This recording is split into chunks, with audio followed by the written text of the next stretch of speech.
G'day, folks. Holy wow, it is the 5th birthday of Age of Sigmar. Happy birthday to you. Happy birthday to you. Happy birthday, Age of Sigmar. Happy birthday to you. G'day, folks. How are we all? You didn't tell me there was going to be a little 5 candle on the cake. You said cake. I should have known candles, but I didn't know it'd be a little 5. It is not an Australian birthday without a Coles or Woolworths mud cake, caramel mud cake or mint mud cake, if you are very lucky. But it is myself, the coach. How are we all? We are joined with Clint.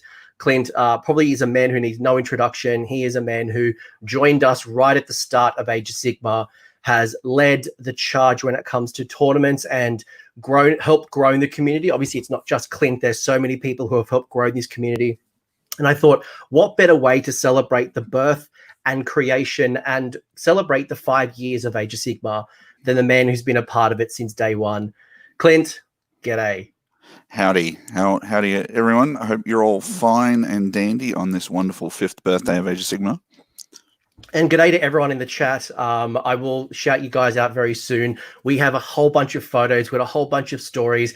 I've got a secret little quiz that you guys can get involved with as well. So I'm going to ask Clint a bunch of questions from Age of Sigmar that I'm going to be curious to see if he remembers or if it's true or if it's false. We're going to bring up some of our highlights. We're going to bring up some of the rules that you may not even know about. Wow, this game has been an absolute ride, and people who joined us late don't know what of a treat they've missed. So, Clint, a quick introduction, just in case anyone who doesn't know who you are. Who are you, mate? I'm Clint. I am the TO of the Age of Sigmar event at CanCon, the largest single-player event in the world for Age of Sigmar. Also host of the Heralds of War podcast, currently on a little bit of a break, but we were sort of Australia's first dedicated Age of Sigmar podcast as well. So yeah, been in the Australian scene for for pretty much since the beginning for Age of Sigmar. So it's awesome that we're now at the 5th anniversary, the 5th birthday. It's great. It is the 5th birthday. So for anyone who joined us late or may not have joined us right at the start, or maybe you join us on the podcast later, Age of Sigmar very first came out on the 4th of July, 2015. This was the day that you could walk into your Games Workshop and you could purchase or pre-order the box set of, it was Stormcast vs. Khorne, the very first box set. People didn't know what they were getting into. A bit of backstory, and Clint, again, you are a Warhammer Fantasy player as well. So you and I have come from way back. We were a part of the journey playing in the regular editions of the mass battle that was Warhammer Fantasy Battles. You were a Death player. I was an Empire player. We were a part of this journey. And for anyone who doesn't know, there was this series of books called the End Times. Clint, do you want to give me a bit of a rundown of your perception of the End Times and how this kind of led to the Age of Sigmar? Well, I remember the very first End Times book was Nagash, and we were all very excited because Nagash had been previewed, and that's good. And then the book that came with him was End Times, and we're like, oh, okay, this is interesting. And within the first sort of half of that book, characters we had known and loved for so long had died properly. And we're like, okay, this is something serious. And, over the course of 5 books, we saw the history of the elves come to a conclusion. We saw the Skaven finally defeat the Lizardmen and Archaon win. And there was this period of time there where we had finished the Archaon book and we all just went, ooh, what is going to happen now? And, there had been lots of history and things, and people were invested in this game, and we just weren't sure what was going to happen. It was a very interesting time. Some people worried, some people weren't so much. But I just remember those End Times books being really awesome. I remember buying Archaon and reading it in a day. I just bought it, got home, sat down, smashed through it, and went, uh-oh. It was an interesting time. So, you know, I was playing Age of Sigmar, Warhammer Fantasy Battles. That's how ingrained I am now.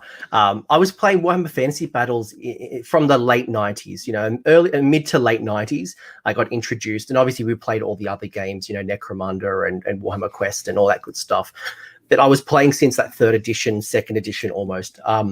And there was this whole time where for something like 20 years that I've been playing, there was this concept of 5 minutes to midnight that you may or may not have heard game producers talk about, which is basically the world was on the cusp of either being destroyed or, you know, savior. And for 20 to 30 years, this game has the Warhammer Fantasy Battles game was almost like stagnated. That, you know, while there were some new armies that got produced, you know, the Tomb Kings came out, you know, there was a whole bunch of new armies that came in. You know, the setting didn't really move. It was very stagnate. And there was this thing called the Age of Sigmar, where essentially, Age of Sigmar, far out. In August 2014, there was the first book, as you said. There was the release of this book called The End Times, which was, you know, we'd been through a campaign like this before. I think it was the Storm of Chaos that they sort of walked back from the result of. So when I think the first couple of End Times books came out and they started making these changes, people were like, oh, okay, it's this again. It's Storm of Chaos part, you know, redone. But they actually meant it this time. Well, they retconned it, right? Like we had if you were in the early kind of Age of Sigmar, we had a similar campaign called the Seasons of War. Basically, it was a global campaign that we as players would contribute to and basically ultimately determine, based on our results, who would win and what that impacts would be on the story. And from memory, and maybe you correct me if I'm wrong, Chaos had won that. Did they win the Storm Chaos, or did we push them back? Storm and Chaos, Grimgore won. Right. By headbutting Archaon. And that was meant to push back Chaos, right? Because that was like they were doing this massive infiltration. You know, they attacked Kislev. Basically, long story short, there was this destruction of the old world because Chaos was absolutely going to take it over, and it didn't end up happening. And then this End Times came and it destroyed the world. When it destroyed the old world, where were you at? Like, what were your initial thoughts? Because we will get to Age of Sigmar very soon, but I want to take people on a journey on, if you weren't here from the start, this is the journey that some players had kind of had to go across, because the game that you're enjoying today isn't the game that we all got on the 4th of July, 2015. No, it definitely wasn't. So as the End Times coming out sort of in that late 2014, I was planning a massive empire project that had a small force from every province that was themed to what the province was known for. So Aveland, lots of horses. Mindenheim, you had the Teutogen Guard and stuff like that. And then as the End Times books came out, that army shrank as the provinces of the empire got destroyed. So it was a bit interesting. Yeah, I suppose because Death did so well out of the End Times, you got Nagash, got the amazing, you know, Spirit Host models and the Mortarks and things like that. I think I was kind of insulated from it a little bit, and Manfred won. So, you know, I think I had that, but I'd also kind of was invested in the Empire as well, and so I had very mixed feelings about it. I often joke that my favorite character is Manfred von Carstein, and my second favorite character from fantasy was Balthasar Gelt, and so my favorite killed my second favorite in sort of the End Times, and I just didn't quite know how to feel about that. So, And by the way, if anyone is wondering why my beard is looking a little bit different, I'm embracing my inner Karl Franz / Sigmar, and I've got my Galmaraz, my life-size Galmaraz, and you can go check out Sigmar because he has this wicked beard with a little plait. That my beard's not long enough, but I thought I would get into the spirit of the game and make a whole mess and a whole bunch of sounds on the show as it is. But this is my story. In June 2015, I didn't realize at the time that I was playing my last fantasy battle game. It was the Empire versus Death. It was Deke's Vampire Counts, which was a fascinating game, right? And long story short, When the Age of Sigmar very first came out, I bought the box set. I bought the Liberators. I bought the Khorne. I didn't know what I was getting into, but I knew I was going to be a part of that journey. And for anyone who doesn't know, it was an interesting time. It was really a Wild West. When I think about what it was like playing in the early days of Age of Sigmar, there was no points. Now, take that as it is, good or bad. There were some really interesting ways that people were creating the game. The shackles were broken. People were creating fun narrative events, but at the same time, at events, you were having completely unbalanced games. I remember my very first game, I was actually playing at a Games Workshop store, and the rules that they tried to create for the comp was basically you could take one battalion and plus one war scroll. So you fulfill the battalion and one war scroll. So at the time, I took this. So being an Empire player, or what is now a Cities of Sigmar, I played this, which was a Griffin, general on Griffin. It was 3 units of handgunners, crossbowmen, troops, archers, and a unit of pistoliers. I could only take, I think, MSU, or I could only take half the unit size. So I'm looking at that. That's probably about 500 to 1,000 points at most. And I remember the very first game I played was against 4 Bloodthirsters or 3 Blastthirsters and Archaon. And I'm like, whoa, this game is completely unbalanced. There were people that were trying to balance it with wounds, like total wounds. Like you had a 100 wound army. I had a 100 wound army. Just go at it. But we know that 100 wounds is not equal. The first, and I'm sure you're probably getting to this, the first real successful attempt at comping or delivering some army structure, I think, for AOS was Mo Ashraf and his Clash comp, because he had sort of scheduled his event for, I think it was August, and then Age of Sigmar happened, and he sort of went, wow, need to give some structure to this event. And so he came up with this pool system that was actually really good. I really enjoyed that. I think sort of August, when that sort of came out, was when I hate to call us old guard, but some of the people who have been playing since the start probably went, righto, cool, we've got some framework, because you can do free for all and things like that, but most people need a little bit of framework. They just need the sandbox to play in, and then they go. And once Mo's Clash comp came out, and then he was working with some people in the community to sort of tweak that, I think that's when AOS grew its sort of first set of legs to be a bit more of a serious game. Yeah, it was pitched initially as like a beer and pretzels game. It was a very pickup, casual, super light. I remember, I don't know if I've got the book in the back in the shelf there, but the book, The World We Were Coming From, Warhammer Fantasy Battles, the big red book, which was the rule book, was essentially, I want to say 200, 300 pages. And often, games were, I can only imagine a tournament organizer having to go through all the various rules. And then we kind of stripped it back to 4 rules, had the war scrolls. But not just that, there was no lore. There were some stories that kind of emerged out of this. People who were ingrained in the old world were now being told about these mortal realms and god beasts and realm gates and, Stormcast Sigmar's finest warriors. And, not just there was no points, but there was no lore. There was everyone's army books had basically disappeared. It's not like, hey, you've got an old edition, bring it over. We were literally at the start, which made it fun because people got to remove themselves from the shackles of match play and points and got to see some crazy scenarios, got to see some crazy matchups, very narrative orientated. But then there was the other side, which is very much, I'm struggling because I don't have a sandpit, and people weren't bringing a quote unquote balanced list. They'll bring in the monsters. They'll bring in their hardest stuff. Who's going to bring battle line? And it was upsetting some people. Yeah, that's one way of putting it. Yeah. I think we're starting from square one on lore.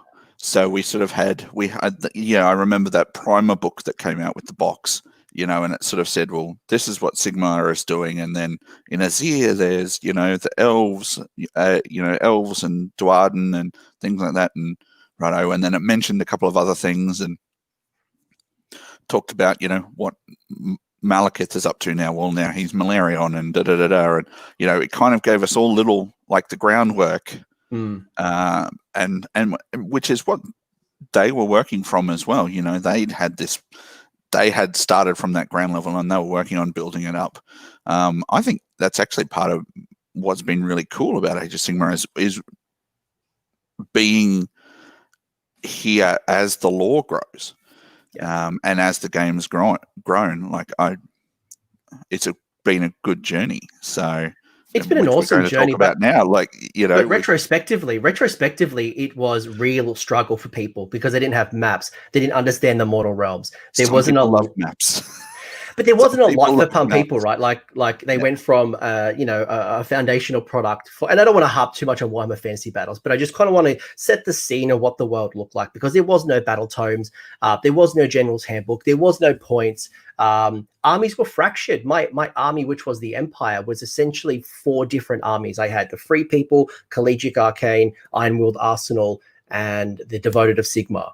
So and those units didn't interact like they used to, right? So the very, very early days was an interesting struggle. It was an opportunity. We're not saying it was good or bad. It was depends on how you see the world. It was certainly different. And I sort of mentioned it before, I've been slightly insulated from that because death kind of just all worked together. I kind of got out of it easy because it all sort of has stayed working together pretty much right through. Yeah, you got lucky. I had to rebase all my army as well. That was a big one as well. We had to all rebase our armies from squares to rounds. I reluctantly did it. Some people got super frustrated and said, screw you. Lord Tremendous said, that's it. I'm dropping the mic. And this was a very famous video that Lord Tremendous, a prominent Warhammer fantasy YouTuber, had gotten so annoyed at the Age of Sigmar that he went out and burnt his Dark Elf army in complete protest and rage. And it's still on YouTube if you want to go enjoy that. Not now, please continue watching us, but later after this, you can go watch this video. But there was some real frustration. There was a game that was born out of this. The Ninth Age came out from the community members who didn't want to join us on the journey, and that's okay. It's a completely different game, and if you enjoy the regiments and that fantasy style game, please go enjoy your toys. I hope to see you in the community one day, and likewise, maybe we'll find some common ground when the Old World Wars comes in a few years' time.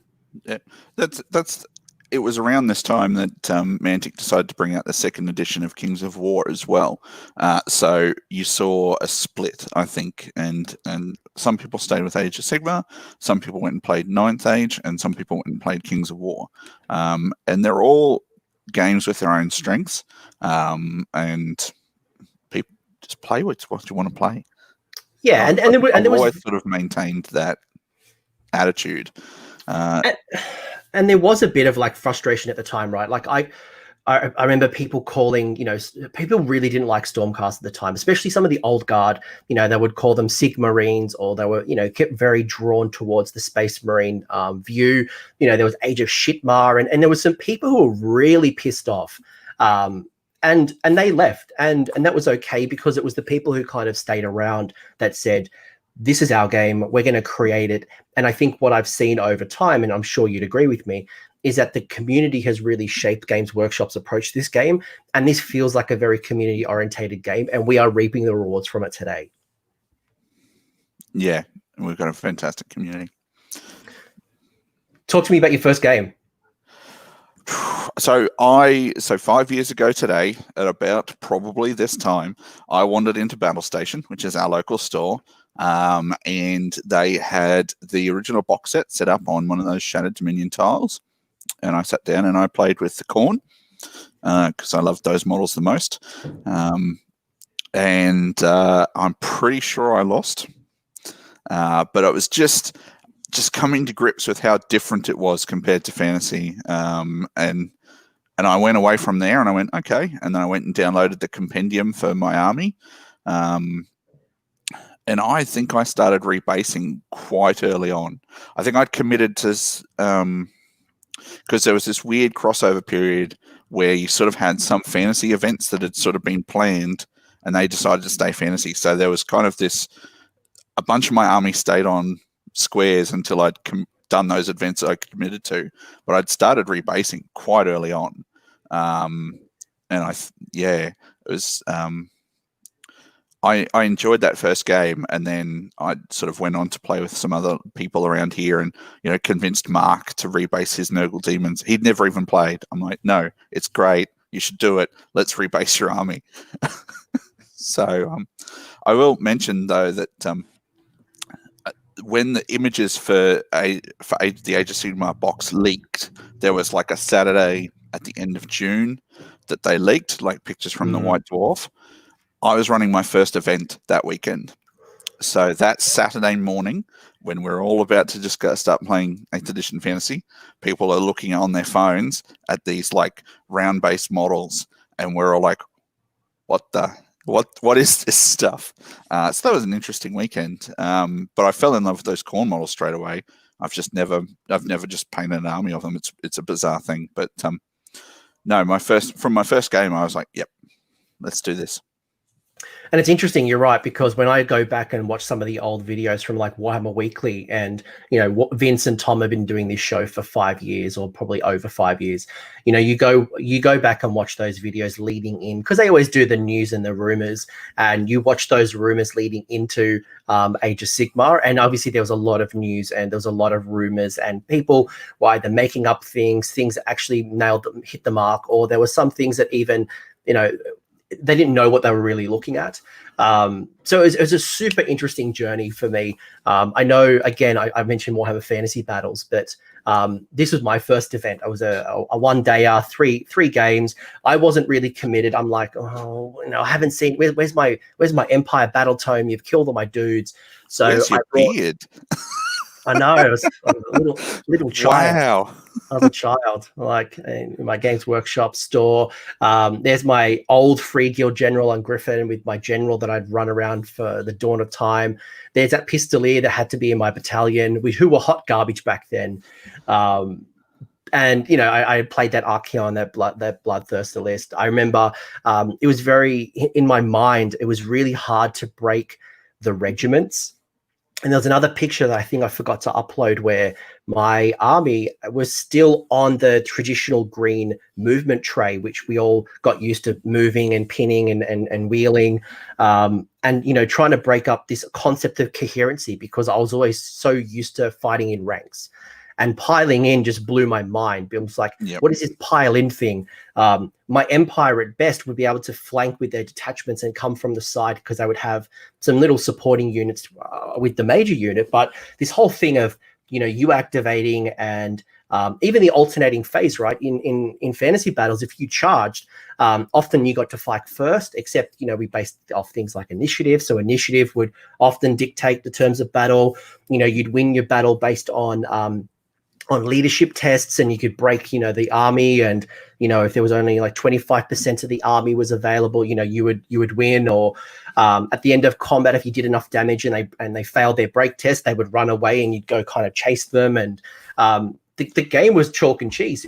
It took me a long time to break an old pattern. And I think, funnily enough, Clint, on your podcast, very early on, I did an episode with you, my first debut episode, where I was like, the struggles that I had going from fantasy to Sigmar, because it was chalk and cheese. I'm sure if I was a 40k player, the transition would have been easier, but it was a completely different game, and breaking that habit was tough. At least for me, it was really tough. Yeah, I remember you coming on for that episode where we cover your transition, because I know that you were quite resistant to it. You've loved the Empire.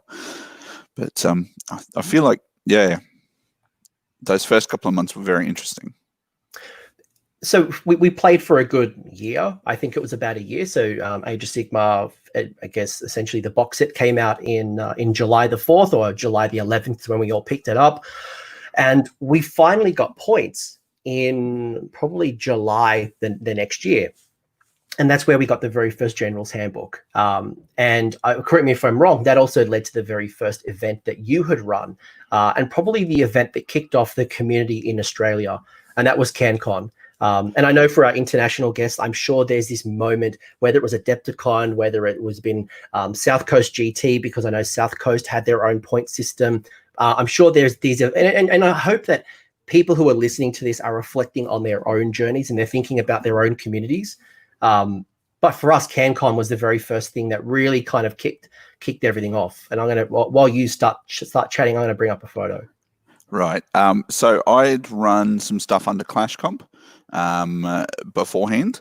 And also in 2016 was when the Herald started as well in May. So it took us less than a year to go, right, we want to talk about Warhammer all the time. But yeah, no, CanCon, that was crazy. Basically, the discussion was between the Heralds and myself. We'd previously wanted to go to CanCon another year, but I had to move around that time and it just destroyed our plans. And they're like, cool, we want to go to CanCon again, but nobody was running AOS. And it's like, well, if it's going to happen, we might have to run it. And so we did. We got 47 people on the weekend. It's probably worth noting the photos here if you are watching us live. This isn't all Age of Sigmar. This is a multi-system event. So you probably got a whole bunch of like 40k. You've got the 9th Age or Warhammer Fantasy Battles. This is not just all Age of Sigmar. We didn't start off the committee of 200. Yeah, no. You can kind of see the lines in some of this. Like there's people standing up, like the big picture that you got there with me in there looking dashing in my orange vest. You can kind of see people sitting down in the rows behind us. So, we're only go back a couple of rows, but it was really awesome. 47 people from everywhere. I met so many people that I didn't know. And I believe it was a lot of people's first proper tournament. People who are now like, I don't want to say names, but like, people who are prominent in the community, this was their first event. Yourself, Liam, Mr. Shadowhammer, I believe. This is my very first event. This was literally my first event. I have been playing Warhammer Fantasy Battle since the late 90s, and I'd never played at an event. I grew up in a small country town of like 10,000 people, in a very farm, a very farming community. I had a little games club that I played in for most of it, but I'd never played at a tournament until CanCon. And funnily enough, the gentleman in the middle of this photo here, Deke is one of my oldest and dearest friends. I got him into Warhammer Fantasy. We've been best friends since we were in primary school. I got him into Warhammer Fantasy. When Age of Sigmar came in, I think I just moved back to Sydney, and he was very, very persistent to get me back into the community, between 8th edition to Warhammer Fantasy, Age of Sigmar. And this was our first event. We all went, stuff it, we're going to go. I didn't win I won one game of Age of Sigmar in 2016, leading into CanCon, which was at the start of 2017.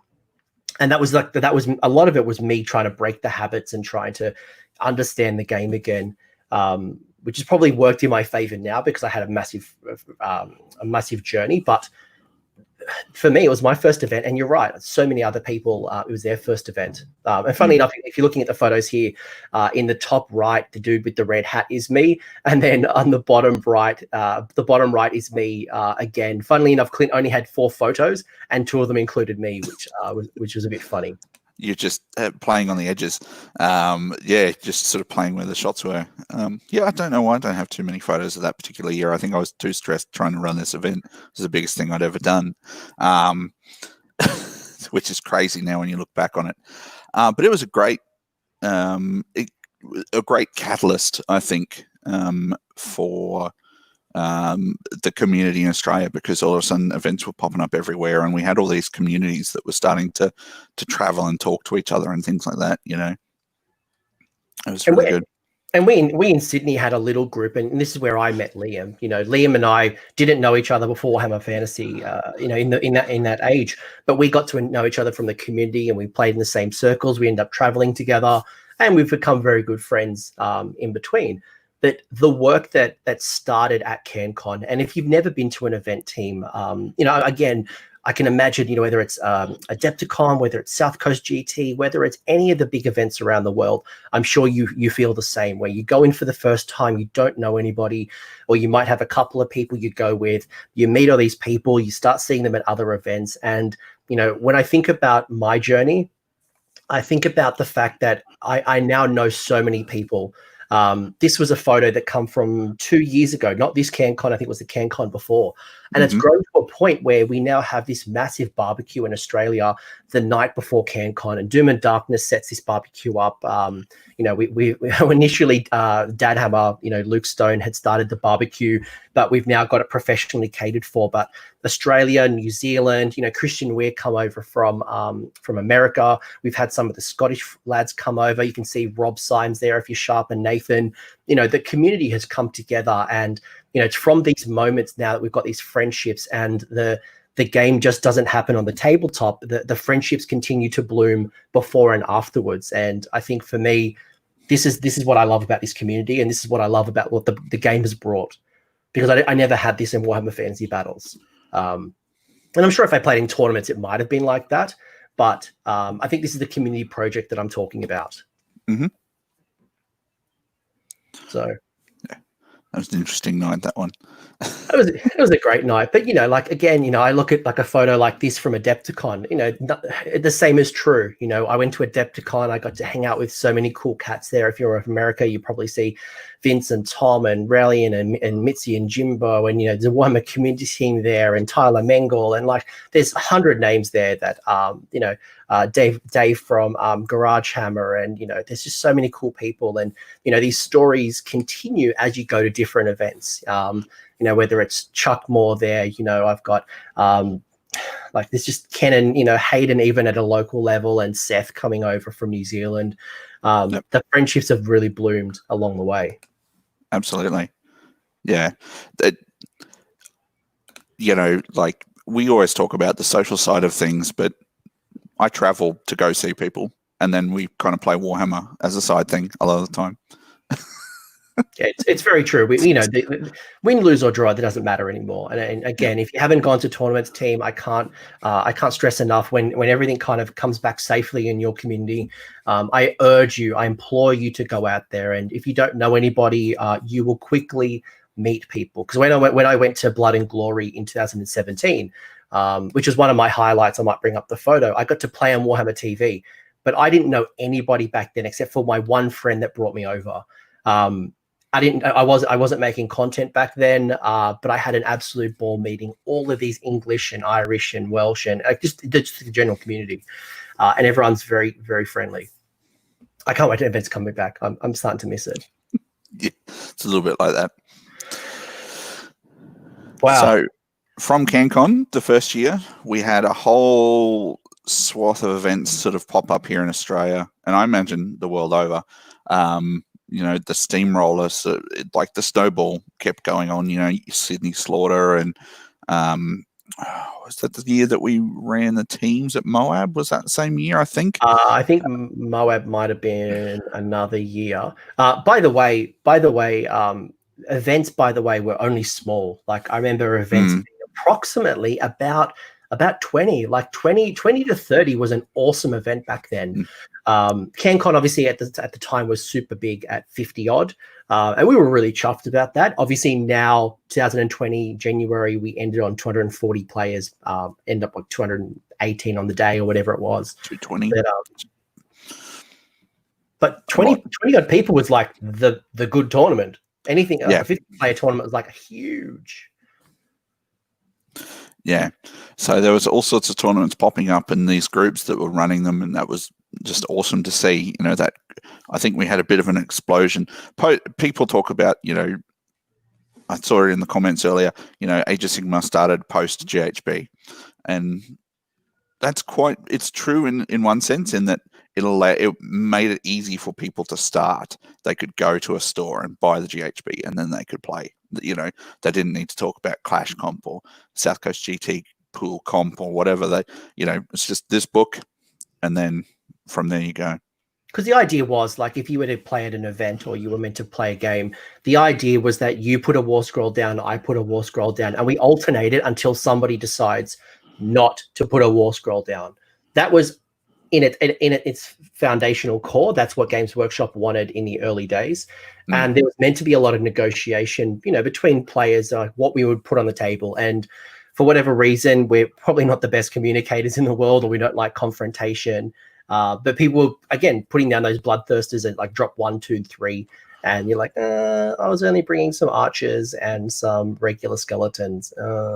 But there was no grand alliances, and all this stuff was just like, it was up to your imagination, which was cool and confusing. Yeah. And so, yeah, GHB crystallized that for a lot of people.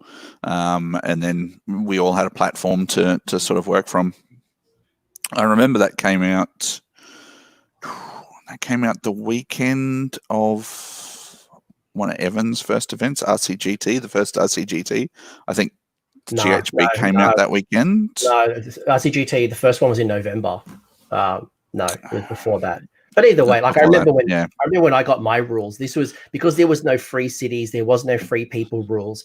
I worked on Grand Alliance, and I was so excited to get this artifact called the Phoenix Stone that allowed my general to heal a wound. And I'd take Strategic Genius that would give me an additional command point, I think it was, or something like that. Or no, it gave me free Inspiring Presence. And back then as well, only your general could use a command point, which was super fascinating because most of my army had squishy 5-point heroes. So, like, I remember at the Masters, and I'll bring up a photo of the Masters, I played the eventual winner, Dave Kerr. And Dave Kerr, my general being a dude on foot, put a changeling behind my line, popped up some Destiny dice using Zench, and killed my 5-wound hero in the first turn without me even rolling a dice. And there was no other heroes that could do anything because everything was tied to the general. So that was one of the funny rules. I'm going to bring up some funny rules. I want to see how well you know your Age of Sigmar. But this, for me, was awesome. This is where I got to meet absolute legends. And I hope people on the stream at least know someone like Dan from The Honest Wargamer. There's so many cool cats here. The Failed Charge. You've got, Liam's there and his little blue hat backwards because he's a cool kid. Yep. Chris from Mortally Wounded. That was an interesting Masters, that one. You and I played, I think, for the first time. We did. We played our first game. Match one, funnily enough, it was the Free Cities versus, you were playing Death. Manfred had broken. And I had Arkan. I had Arkan and Neferata in the one list. And Arkan broke. That's right. So I was propping him up with the tape measure. Spent the whole game trying to glue his tail for future events. I played Liam at the Masters as well. I played Dan at the Masters. I played Matt Campbell, obviously the winner of CanCon last year or the year before. But it's been an amazing ride. Something that I've thoroughly enjoyed. Yep. Which armies have you collected over time? Oh gosh, all of them. No, projects completed. So I've had the Death. I had a Death army in Fantasy, and I built it up. I recently sold it just before Christmas to start again. I've built a Squig army that was bright and colourful. I took it to the Renax event. I've had a Mixed Order army. I've had everything. I've bought and sold lots and lots of different projects, but there's only a few things that I've turned into a proper army. Currently it's Beasts. I'm working on Death in the background, and then it looks like I'm taking Elves to Runax again. So that's another project. So I just bounce around. I just get really excited about stuff and then buy it up, and then 6 months later I go, I don't really think I have time to finish this, and then off it goes. So you're a hobby butterfly. You're like it's bad. It's so bad. You are a hobby butterfly. I have bought and mostly played with, although some I haven't played with. First I was running Mixed Order, and I ran Mixed Order for a long time. Took it to Blood and Glory, played it for the first year of CanCon, got to the Masters with Mixed Order. The second CanCon, I took it because I'd gotten back from Blood and Glory. I wanted to do Flesh Eater Courts because I bought 4-star collecting boxes from the UK, because it's basically buy one get one free when you look at the conversion between UK versus Australia. I didn't get it up in time, so I ran my Mixed Order then. I had aspirations of turning those 4 boxes into FEC.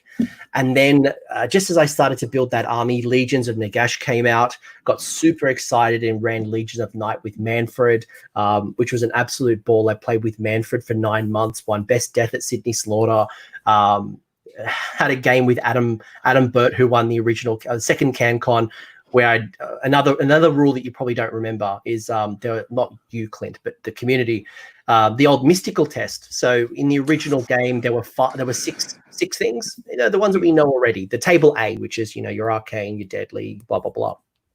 Deadly, if you rolled the 1, the model was instantly slain. So I remember Ben Spinetti in his first game at the team's tournament running Gordrak through a hill or a forest that was deadly, rolled the 1. Gordrak was instantly slain. We all laughed. Remember that. I remember that. It was so good. But Mystical was another one where basically you roll the dice. On a roll of a 2 to a 6, your units could re-roll wounds. It was like a save, or you could re-roll wounds. On a roll of a 1, there was this thing called Ensorcelled, where basically they don't do shit. They sit there and they can't move, they can't fight, they can't do anything. They are a useless unit. And I remember playing Adam Bird at Sydney Slaughter, and I had this like super buffed up skellies ready to go into Khorne. They were going to double piling in, they were supercharged, and I rolled Ensorcelled, and they just sat there, and it lost me the game. And then my Morghast failed their charge, and good times. But and we'll get to more rules. There are a whole bunch of other rules that are very interesting that we've forgotten about. But Legions of Nagash was another one for me. Gloomspite Gits people probably know of. The Flesh Eater Courts, I do have a Flesh Eater Courts. I've only run them a couple of times. Same as my Zench. I have a very demon-heavy Zench army that I mostly brought over from Fantasy and have added some new models to. And to no one's surprise, Cities of Sigmar. Yeah, I don't think I've ever seen you run your Zench. So it's on the ranking system once. I took it to a GameCube or something. Yeah. Okay. So I took it once, and I ran Change Host because it's the only battalion at the time that could use all of my demons. No, like all I had was I had pink horrors, and I was running screamers as well. So I have metal screamers. I was running screamers. I had flamers at the time, which were rubbish, but now I look like a massive cheese merchant. Just embrace it. Just run Zinch. Just like next event you go to, just to be like, yep, bam. Right. So right. It's literally, if I turn the corner, I literally have a painted 3,000 point Zench army that it's got like 50 pink horrors, like 80 blues, 60 brims, like it's crazy, but I won't do that. But before I ask you a whole bunch of questions and the chat can play along, I'd love you guys to play along. What's your favorite model that's been released over the last 5 years? Oh, so for Age of Sigmar, okay. So not End Times? Yeah, no. Or my favorite model predates that. Okay, so favorite Age of Sigmar model. Ooh. I like the Black Coach. The Black Coach is just Black Coach or Mangler Squigs. I'm trying hard to separate those. I've owned Mangler Squigs and really enjoyed playing with and painting those. I haven't bought a Black Coach yet. I will go with Black Coach just because it's death. I think that's just an amazing model. Don't do that to me. So my favorite was. Did I just steal yours? No, because I was going to say Marathi, but now I feel really bad for not picking one of my own armies. But Marathi was one of my favorite. I think when the Marathi trailer, when that trailer came out at CanCon, the second CanCon, and I remember we're at the barbecue and like we're watching this video, going, "What is this? This looks friggin' amazing!" Watching Vince and Tom's reactions to the video. At the time, that got me super excited. I was never going to play Daughters of Cain, but like the narrative and the hype was real. And I know it kind of infected Liam and so many other Daughters of Cain players, but that model of Marathi is just incredible. Yeah. I see a couple of mentions in the chat there. Your Reichnor, awesome model, and Leviathan. So Leviathan's great. There's been a lot of cool models. I'd love to hear what people's thoughts are, what their favorite model is. I think that's another great thing about Age of Sigmar is that it's freed up the model team to just go nuts. Because could you imagine a Leviathan in fantasy? No. Like just because of the base, and it wouldn't fit on a chariot base, and it wouldn't play well with the way that the rules and the basing and the facings worked and all that sort of stuff. Just those, or the substituting Marathi mechanic, the freedom. Well, another thing that people might not realize is that in Warhammer Fantasy battles, terrain really wasn't a thing. So not just terrain rules. And there were some things like spooky forests and deadly forests, and forests had some things, but what we see today with terrain, the importance of terrain has really come into its own, not just the Legion's terrain, but regular terrain, the average terrain piece, and people really putting emphasis not just on having hills, but having a whole bunch of unique terrain pieces. And it's kind of obviously exploded with 3D printing, but having good terrain now on a table is really important. Yeah. Cool. And I'd love to hear what other people's favorite models are. But I want to play a bit of an Antiques Roadshow. I'm going to bring up I'm not going to bring them up. I'm going to read out a bunch of rules. And I want you to tell me, was this a real Age of Sigmar rule, or was it a fake Age of Sigmar rule? Have I made it up, or was it real? And chat, you play along. If you're on the podcast, I'd love you to play along. Do you want me to, I'll click out of the chat just so that I'm not looking at them. So I'm not cheating. They might not even. Maybe they don't know. I don't know. I flicked across now, so. All right. So, yeah, again, like the chat's going crazy, and I agree. Things like the fungoid cave shaman, or even the 4 heralds from Malign Portents. They are all wonderful. Whether it's the chieftain, whether it's the fungoid, whether it's the Lord Ordinator. The Star Drake has come out. A lot of the Underworld's warbands, are off the charts good. The new squigs, the new trogs.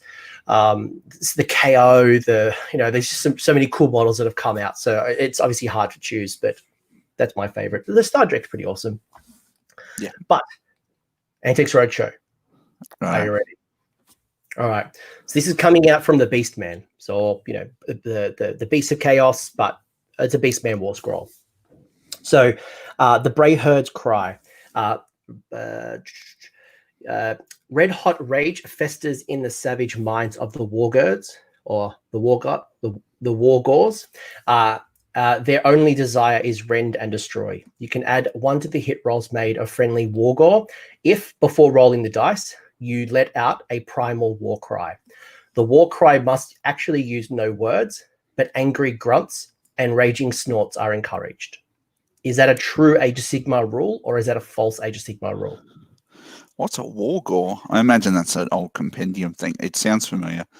I'm going to go with true. That sounds crazy enough that it would sounds like one of the compendium ones. I didn't look at beasts back in compendium, so I think Wargor is what they called like their champs or something like that.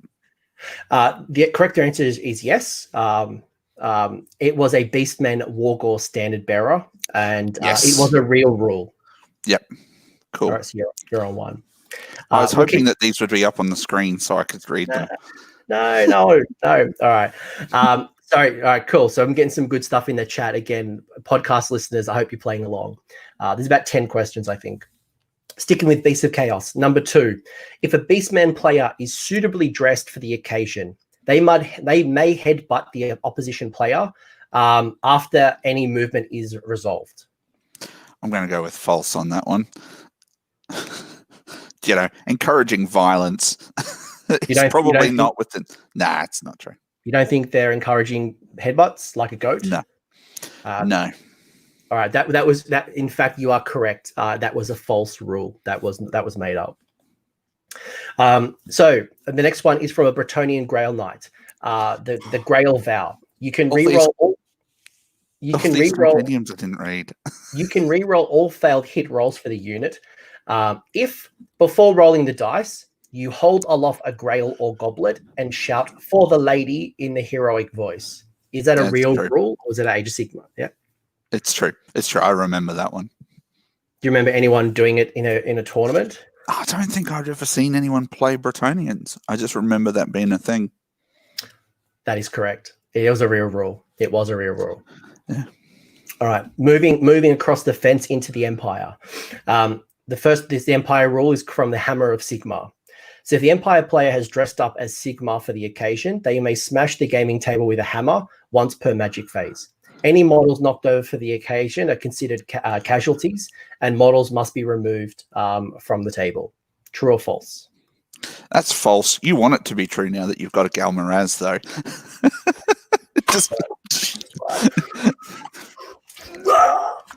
Yeah. Let's not do that. Absolutely false. All right, that was a false rule. But what about the other one? What about the other one from the Empire? This comes from Kurt Hellborg, the pride of the Reiksguard. Hellborg's leadership is from his moustache, essentially. He has a glorious moustache. You can re-roll failed hit rolls when attacking with the Runefang, so long as you have a bigger and more impressive moustache as your opponent. Was that real or was that true or false? That's absolutely true. And I remember there being some people kicking up a stink on the internet about this particular rule. It's like, well, what if this girl is playing? How is she meant to have a bigger moustache? And people just trying to break this down to the ridiculous degree. But it's true. I remember that rule. It was a true rule. So it's good to see the chat is not falling for my shenanigans. The next one comes from the Tomb Kings. Now there's another one I've just remembered that that I'll add after this, but the first one from the Tomb Kings is from the Wrath of the Sands, which was I think it was an allegiance rule, or I can't remember what it was. But if you field the High Queen Khalida, you may, during the magic phase, dump a bucket of sand if you've brought it along on the opponent's model. The opponent's models. Cat litter may be used instead of the sand, which is treated as poisoned effects for the models that are in base contact with the litter. Is that a true or a false rule? Once again, it's one I'd love to be true because it's just hilarious, but no, it's false. The other rule that is correct. It's a false rule. The other rule that I forgot to put in here that I was being smart, but I forgot was Cetra. So if you kneel and you're feeling Cetra, you automatically lose the game. Is that true or a false rule? That is true. It was a true rule. So if it was like one of the first things that went into people's players packs. It's like, this is not a thing. So if you kneel to get a drink from your bag, or if you dropped the model and you kneeled, you would lose the game. That was a true rule, but certainly the first one to be removed from players packs. That or there's no, I won't say anything because I might preempt one of your questions. All right, we got 4 more or 3 more. This one's coming from the Dwarf Longbeards. The rule is called Old Grumblers. In your hero phase, you can complain about something that is suitably dwarfish in a suitably dwarfish manner. For example, the hardships that you were endured when you were young, how the youth of today don't respect their elders, how expensive beer is. If you do so, the unit of Longbeards will join in, and there's a whole bunch of grumbling rules that you could, +1 to hit or whatever. Was that a true rule or not? Absolutely true. It was a true rule. Yeah. Yeah. Do you remember anyone grumbling? Just me on my last trip to Sydney. No, I'm sure there were. I don't think I'm sure I played somebody with dwarves. They might have done it. Yeah, it's a long time ago, Anthony. It's a long time ago. All right, well, the other dwarf rule I'll do is the Dwarven Life and Livery. So the Dwarven player must drink a shot of alcoholic beverage for every destroyed Dwarven unit. No, it's false. I don't think you'd even need a rule to get a dwarf player to do that. So that was a false rule, but certainly a rule that people would be happy to do. You're doing pretty well. 2 more. This second last one comes from the Empire. It comes from a character called Marius Leodolf, he was the Mad Count. He is the Mad Count. So much. Well, let's see how well you know these rules. So the Mad Count's rules is Marius was an exceptional swordsman, even if he was totally insane. During your hero phase, you pretend to ride an imaginary horse, and you get re-roll fail hit rolls for the Runefang, the Avaland Runefang, until your next hero phase. If you actually talk to your imaginary horse, you can re-roll failed wound rolls as well. Was that true or was that false? I believe it was true. His horse was named Daisy. There's your bit of trivia for bonus points. So if you talked... Yeah, that's true. Absolutely. I remember the galloping around on the horse thing. I don't know if the second part's true, though. I don't know if you're trying to trick me up with like a 2-parter. I'm saying it is true. It's all true. Yeah. It is true because I went Monty Python at one event and brought some coconuts to clap around. And yeah. The horse was named Daisy. I loved it. It's great. And it was such a good model as well. Oh, it's a beautiful model. It was a fine cast model. That and Kurt Hellborg came out with some updated sculpts from the Electocount range. Last question. You're doing pretty well. The chat's doing pretty well too, actually. The last one comes from the Daughters of Cain, formerly Dark Elves. The Bloodrack Medusa, so the Bloodrack Stare. When making a Bloodrack Stare attack, pick a visible unit within range and roll a dice for each model in that unit. For each roll of 6 or more, the unit suffers a mortal wound as they are foolishly met to Medusa's deadly gaze. You can add 1 to the dice rolls if, between the time that you declare the target of the attack and the time that you roll the dice, your opponent looked you directly in the eye. See, the other ones that were false were obviously false, and this one has that kind of, it's just slightly on brand. I'm going to go with true. I'm going to ruin my run. I'm going to say that this is true, and it's going to end up being false, but it sounds true. Well, the chat says it's true, and it was actually a true rule. So cool. I didn't know many Daughters of Cain players, or essentially what was formerly Dark Elves, and certainly none that ran. I had a couple, but they were they weren't super popular back in 8th. The Medusas. No, they were definitely more of like the repeater crossbows and the bolt throwers and those types of things. But yes, if you looked at your opponent in the eyes, or your opponent looked at you as you were making your declaration, you would get pluses. That was, yeah. So I've got a follow-up rule for you, a follow-up question. I'm going to fire it back at you. What was the other silly rule that was often mentioned as an example in players' packs in the old rules?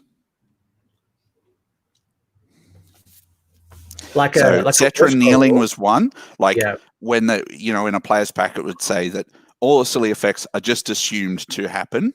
Right, and then it gave examples. It gave the one I'm asking you about, and it You've assumed I read players packs very often, which we know 95% of players don't read. So I'm TO that hurts my brain. Yeah, look, was it a WAG question? Because I remember there was a big time where players would WAG, but I don't remember if a WAG was it is destruction. You're in the right thing. Yeah, I only remember I don't know.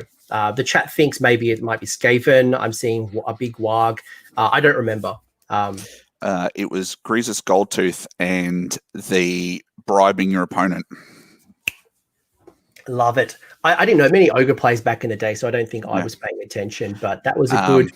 Yep. And there's still a silly rule, an out-of-game rule in the game at the moment. Do you know what one that one is?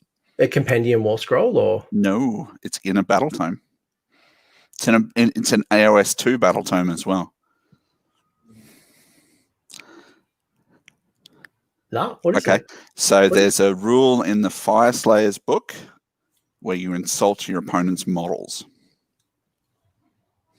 I've never had a Fire Slayers opponent insult my models. I don't think it's a very commonly used one, but I feel like I need to start a Fire Slayers army. Because I remember there being some discussion about how about that, and it quite clearly says like opponent's model, like select a model and insult the opponent's models, not your opponent. They were very clear not to do that. Yeah. Instead of being sportsmanship for being sassy, I would actually be playing my army. And I always had, I'll share a story with you, as I always had a dream that one day I would be able to borrow Ben Spinetti's KO. And what I wanted to do one day is rock up to a tournament with 5 bags of gold. I would have 5 bags of $1 coins or $2 coins. And I wanted to bribe my opponents. I wanted to see, could I go 5-0 if I bribed an opponent with bags of gold? And maybe initially I'd have bags of gold of like $20. And, I think I had $50 limits at the time. And if someone was willing to give me $20 for a win, then I would use that $30 to basically get to game 5 and go, here is $100 in gold right now. You can walk away with cash.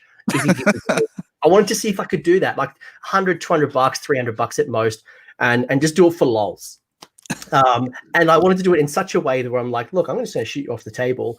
And I'll be full narrative with my KO that I didn't want to start the army just to do it for one joke. No, you wouldn't want to. It's going to cost you a lot just to play, let alone build. I thought that'd be a fun approach. But the first RCGT, I took all of Von Carstein's together, right, when they were still Compendium, and I would talk to Conrad, and then he would talk back so I could get my rerolls. Even though you didn't have to, even though it happened automatically, I still made sure I had a bit of a whisper in his ear, and then he told me what he wanted. And then I didn't do very well because he's crazy, but I still made sure I did it. As an Empire player, I'd always take advantage of those crazy rules. And like I said, I had coconuts, I would have the mustache, and there's a couple of times where actually, well, I'll bring up a photo. Here's me doing the live stream of the second Masters where it was Travis and I, and there it is. I had the mustache, so I would do some mustache stuff. Yeah, I remember because you did Movember that year, didn't you? And you kept the mustache special. I do just to do the stream. I think Masters was day 1 was still November and day 2 was December. And I'm like, I'm not going to shave it off. Like, let's just halfway. Let's raise money for men's health and prostate cancer and things like that. So I kept the mustache, but that was a bit of a fun rules, and that was some things that. That's just some fun stuff that happened on War Scrolls. But a couple of other rules that, Clint, you may or may not remember, and chat, you may or may not remember. Maybe you do. But, we talked about the mystical rule. Mystical had a different impact. And if you rolled a 1, your unit was rubbish. They literally did nothing until the next hero phase. And pray that you don't get double turned, because that sucked. That you couldn't pile in. You couldn't attack. You couldn't, if you were a spellcaster, you couldn't cast a spell. You couldn't use a command point. There's literally nothing you could do other than take an armor save. Yep. That big risk versus reward, or just accidentally doing it was the worst. I think just like in your hero phase, go crap. Well, the other thing about terrain rules is that we all know terrain rules now as 1 inch. So if you're within 1 inch of the terrain piece, you get the effect. But it used to be 3 inches. So there was a big difference. It was great for spellcasters. It meant that I could be closer to arcane terrain. But on some of the other ones, like deadly terrain, where basically if you roll that 1, you are auto slain, then that sucked. Yeah, it was pretty rough. It's less rough now. But then you also had stuff like Damned, where it was just really good. Sinister used to be really good. Sinister made you cause a -1 bravery as opposed to be impacted by a -1 bravery. So I always load up my Carmine Dragon, which had a bravery-based shooting attack, and I would get the extra +1, and then I would go in and just do even more damage, because I think, for the difference between it was mortal wounds. So that -1 was really good. Some other things that you may not remember, to folks, is that a Mystic Shield added +1 to save. So it was a nice way to get a save boost. Yep. Yeah. It's crazy. It was crazy because back in the day as well, 2+ and 3+ armor saves were non-existent, if not super rare. There would be no such thing as a Mortec Guard, like a Petrifix Elite. That would not be a thing. I think Stormcast at the time, when you look at some of the old Stormcast War Scrolls, 4+ was awesome, because 4+ was crazy. And then you add +1, or you put down like Staunch Defender, and these units became rock solid with a 3+ armor save with 2 wounds or maybe an after save. Like, they were indestructible. There was a Stormcast strategy for a good 12 to 24 months where you dropped down a block of 30 Liberators and you couldn't move them for almost the whole game. Like, they were just indestructible. Yeah, don't miss that. I don't miss that at all. Well, they'd drop into combat as well. They would ignore within Holy Within, or things like that. And James in the chat's just raised just how much you could stack things as well, stack things together. And also when Ethereal could be modified. So you'd have like Neferata's command ability, or no, it was a spell. And then you'd throw that onto Nagash. So he'd be Ethereal, and then you'd put Mystic Shield on him. So he had like a 2-up Ethereal save, re-rolling ones. And it was just So I assume we're sort of segueing into old builds now, or... Well, I'll bring up a few more rules, but I remember Star Trek doing something very similar. And then if it was like a 2+ armor save, re-rolling ones, and if you did, I think any failed saves, or it was any like past saves of 6s or whatever, did mortal wounds back. Like, there's been some crazy stuff. But some other rules you may have forgotten about, and then we'll go into some crazy builds. Was I mentioned the command point, so only your general could use a command point. Or command ability. We didn't have command points back then. Yeah. So that's correct. There was no command points. Command points came in basically for Age of Sigmar 2, but yes, only your general could use their command ability. and you would only be able to use one per hero phase. Essentially, it was only in the hero phase. There was no combat. There was no the re-rolling ones to hit or to shooting. It was that was literally it.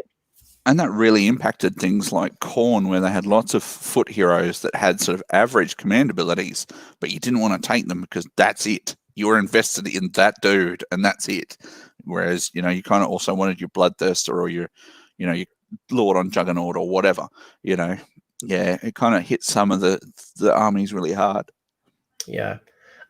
You had, and this is probably one that you probably very happy that doesn't exist anymore, is summoning. So summoning wasn't free. Yeah. So in the very first game of Age of Sigmar, summoning was free, and you could summon till your heart was content. When the General's Handbook came out, what happened was that summoning became something called reinforcement points, where you would create your, let's say, 2,000 point army. You would maybe only put 1,700 on the table, and you would keep 300 points up your sleeve, and that's how you would summon a model. So it was still 2,000 points on the dot, but the way you interacted with your 2,000 points was different. Yep, and you had to cast the spell to get it off, like, because all of the Seraphon and Death and Demons, and they all had like a summoning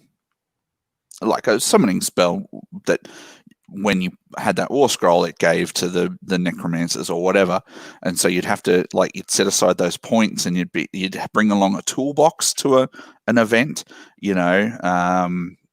things like that. So, and then you had which led to weird interaction. Like James Mabry saying, raise zombies, like that was a big one where he's like, yeah, and it led to some very interesting interactions where you had some models that would either generate new models or come back from the dead, or so like Neferata used to, when she'd kill something with a dagger, would make a new vampire.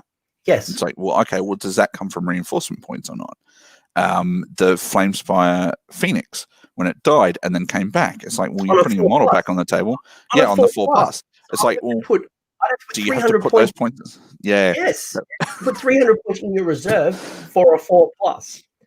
Yeah, and so different tournaments handled that differently. I remember that being a nightmare. It's like, well, okay, well, how strong are they, and does it cost points to put them back and things like that, or is it costed into the unit? So, yeah, I don't miss that. As much as people sort of complain about rampant summoning now, the bookwork required previously, I'll take now for that any day. Yeah. Just little things that were really frustrating, right? Like Chaos was a perfect example where you would create a Chaos spawn if you rolled a 6/6, or there was some type of roll. Yeah. A Chaos spawn's 50 points. It's like worth nothing, but you could never use that advantage. You would never, one, put 50 points up your sleeve, but two, if you did roll it, or you're a Skaven player and you roll 13 on your bell, and you summon a Vermin Lord, that's a pretty rare event to roll a 13. Yet you couldn't take advantage of it because you were never going to keep 200 or 300 points up your sleeve for summoning on this like once in a 1,000 time roll. Yeah, absolutely. Yeah, I don't miss it at all. Command points was another one. When command points came in, you could buy multiple command points. I remember Sylvaneth lists would always buy 3 command points, and some other armies you could buy multiple command points. When they did it eventually bring that in. Yeah, that was ours too. And I had a death list that had I bought 3 command points. I was playing 150 points down. The last rule that I remember, and maybe you remember a couple of more, and I remember when this changed the game for us. So Disciples of Tzeentch brought this rule in.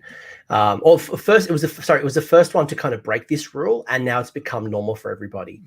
Unbinding a spell used to be only 18 inches. So you would cast a spell, and usually the range is only 18, and unbinding was only 18. So now we know the rule is 30.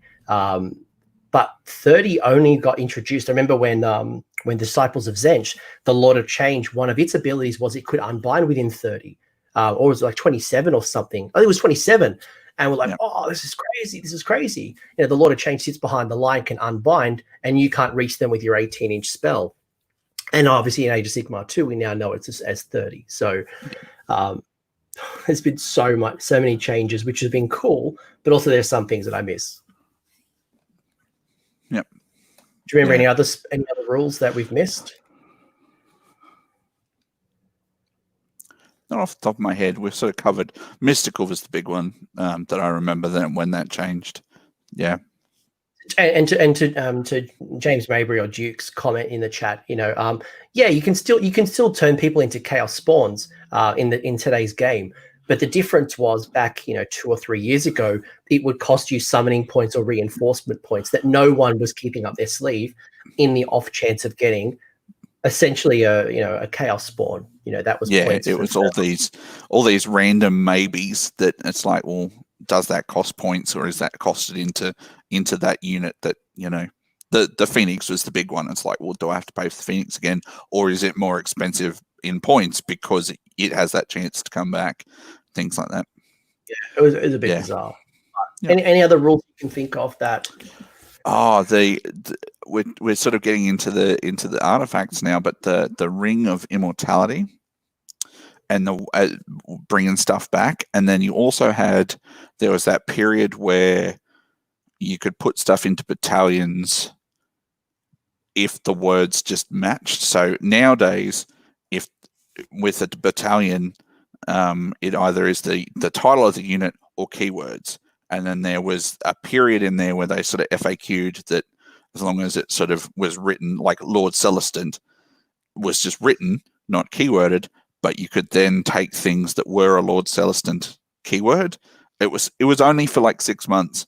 And I think it was when they did that and they had royal menageries or something like that filled with character terrorgeists and stuff with duplicate rings of immortality, and it just being able to take multiple artifacts. That's a big one.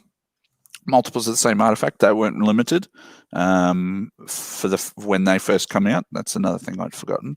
Well, when you look at the old General's Handbook, the very first General's Handbook had 3 rules of 1. Then the second General's Handbook went to 5 rules of 1. And not taking double artifacts was one of the additional ones between GBH 16 and GBH 17.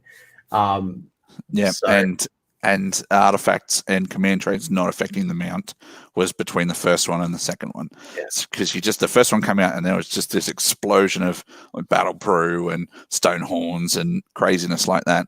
And then they sort of went, oh, okay, and then they narrowed that back. So that sort of stuff doesn't happen as much now, I don't think. So I know you and I, when we were talking in preparation for this show, we were kind of talking about some of the most popular builds of the past, and I'm just going to rapid fire a bunch of them, and maybe you remember some of them, maybe you don't.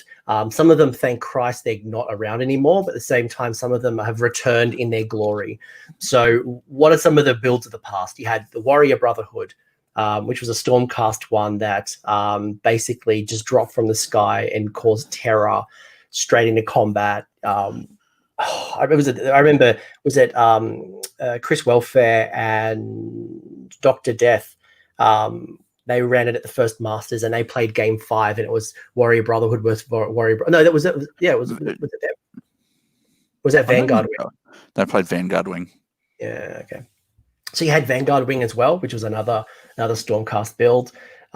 We had double Scryer, so Storm Fiends just tunneling up the board and just causing absolute terror, not having to be within outside of 9 and just throwing all the warp fire in the world. All the warp fire. Yeah, well, that's what won the first CanCon. Double warp, all the warp fire. It taught me how to screen. That was just absolute pop out with Storm Fiends, and they just absolutely annihilated. The OG Cunning Rock. We had Cunning Rock come out its first iteration. That was my first game at CanCon, the very first game when your Orc archers could be blocks of 30.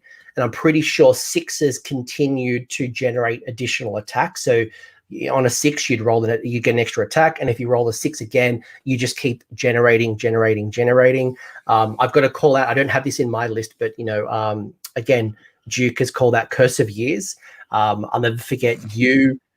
I'll let you tell the story. Curse of Years. This spell has been the bane of my existence, but it's allowed me to tell some wonderful stories. Come on, Clint. You were the first person to do this to me. So it was at the first Masters, my first turn in the round one. Arkin decided to cast Curse of Years on your block of 40 swordsmen. And this is important because the swordsman, my free cities, or the Cities of Sigmar version of it back in the day, the rules came from a block of swordsmen, and that allowed my handgunners and crossbowmen to shoot when they're charged. And what happens if you were to shoot the crossbowmen, my handgunners could shoot, or you charge at my guard, they both could shoot. So they basically all acted as like one unit, which was that was my big rule. So you're attacking my swordsman. So old school Curse of Years would you'd roll 10 dice, and then any sixes you'd get to roll again. So any sixes on that first roll were mortal wounds. Then you'd roll those sixes again, and then you were looking for fives the second time, and then those fives would be mortal wounds, and then you'd roll whatever the fives were again and again and again. And eventually, if you got down to ones, it just went, that unit is gone, because you're doing an infinite amount of mortal wounds then. And so I did that first turn on your block of 40 swordsmen and just obliterated them.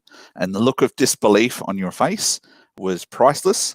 I lost the game, but it was great. And then I believe your very next event, it happened again.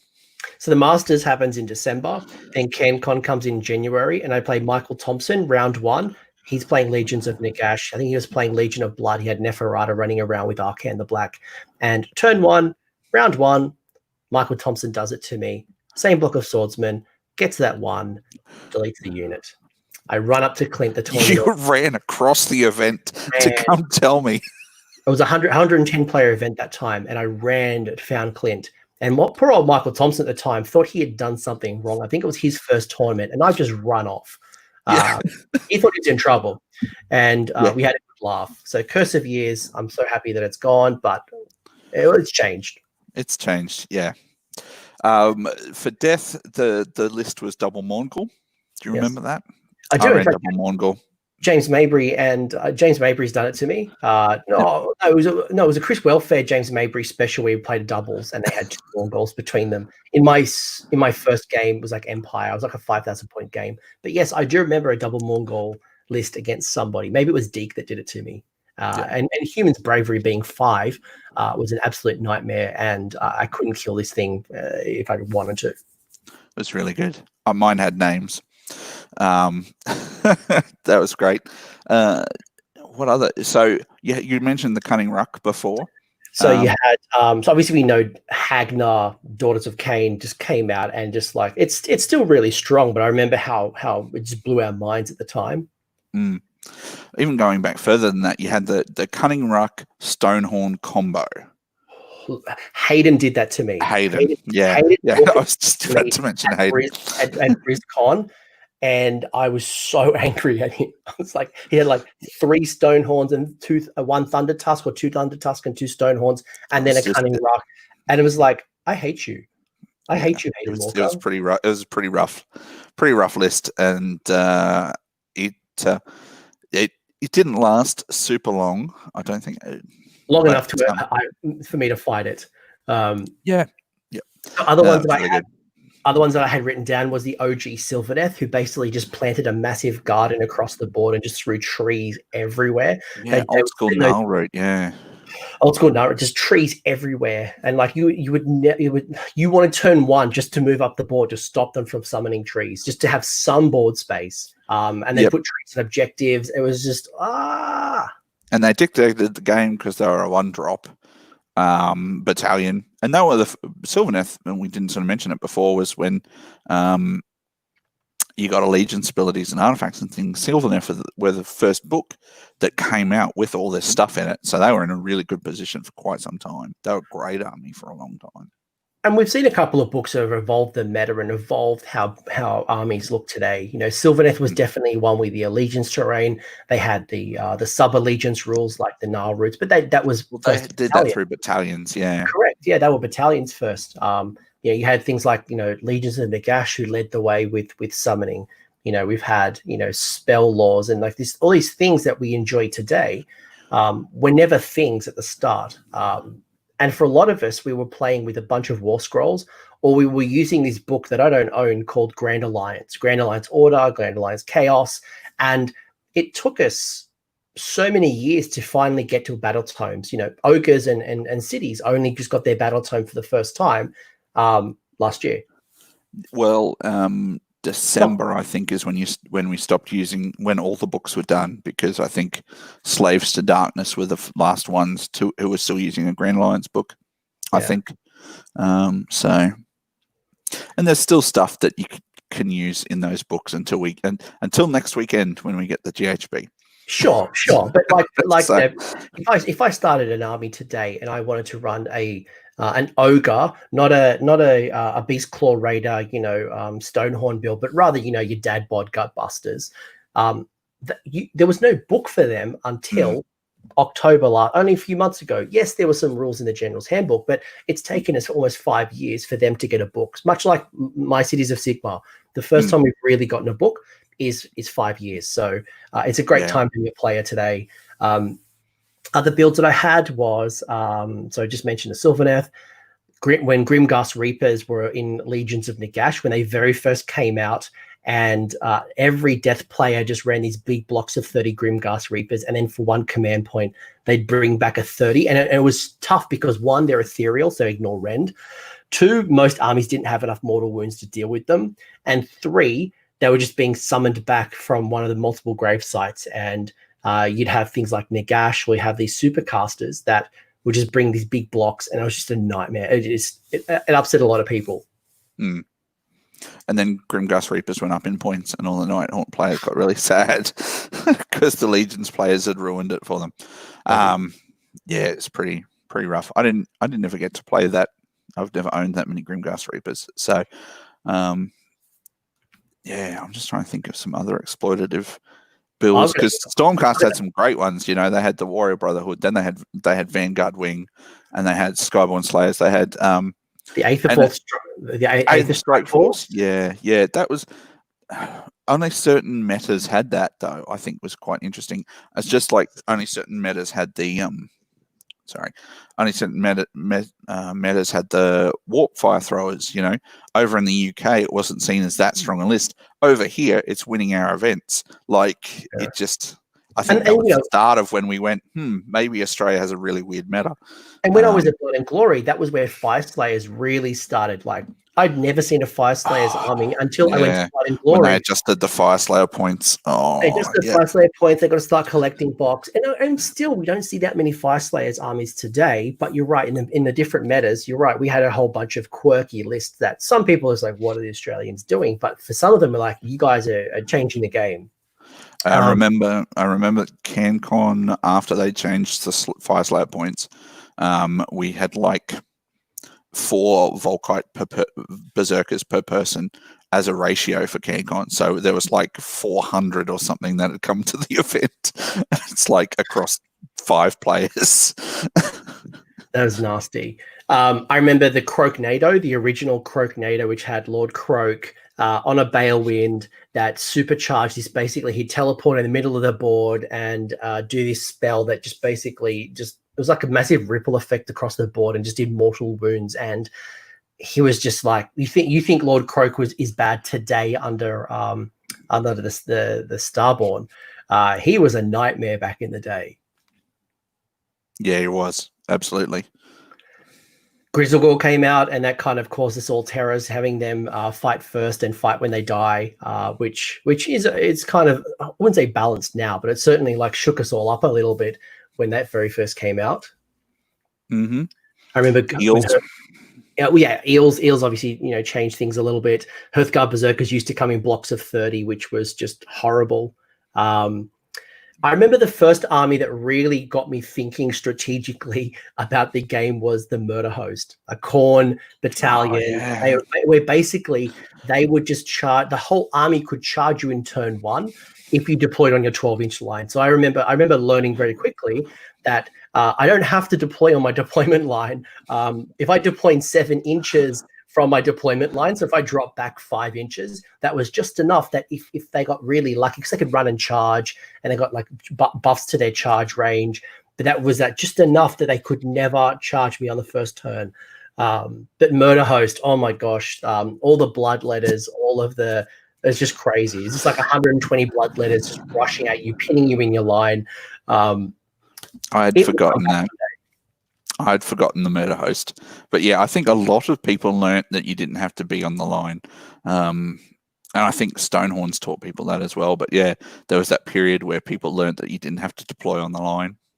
I think each book has taught us something different. I think as I reflect on the different boards, whether it's, the way eels come on the side of the board, the way Sylvaneth interact, the way you spell casting or OBR, and I think that's one of the things as well, is that this game has just allowed us to continually learn. And yes, it's frustrating that salamanders can currently drop from the sky and burninate your peasants, but we all learn. And now something else is going to come. What is Gargan's going to do? And it does continue the game, and I don't feel like it's stagnating. And as frustrating as it is at times, it has kept the game fresh.